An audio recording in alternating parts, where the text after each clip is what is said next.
రాజమండ్రి నుంచి రాజానగరం వెళ్తున్నప్పుడు దివాన్ చెరువులో ఒక షాప్లో ఎప్పుడు నిత్యం ఎక్కువ జనాభా కనిపిస్తారండి.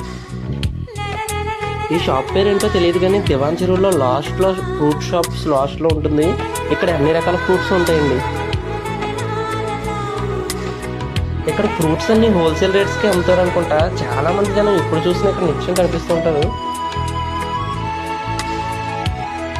నేను గైడ్ కాలేజీకి వెళ్ళినప్పుడల్లా అనుకుంటూ ఉంటాను, ఒక్కసారైనా దిగి ఇక్కడ ఫ్రూట్స్ కొందాం అనుకుంటూ ఉంటాను. కాకపోతే బస్సు కదా కుదరదు. ఈవేళ ఎందుకో పని మీద వెళ్తుంటే ఒకసారి దిగి ఫ్రూట్స్ అన్ని వీడియో తీయాలనిపించింది. ఇంకెలాగో వచ్చాను కదా అని కొన్ని ఫ్రూట్స్ కూడా ఇంటికి పట్టుకెళ్ళాను. మీరు ఎప్పుడైనా దివాన్ చెరువు మీదుగా వెళ్తూ ఉంటే ఇక్కడ ఫ్రూట్స్ చాలా హోల్సేల్ రేట్కి అమ్ముతారండి. ఈ షాప్ దగ్గరే కాదనుకుంటా, ఈ దివాన్ చెరువులో ఎక్కడైనా హోల్సేల్గా ఫ్రూట్స్ అమ్ముతారండి. మీ ఇంటికి కావలిస్తే కొనుక్కుని పట్టుకెళ్ళండి.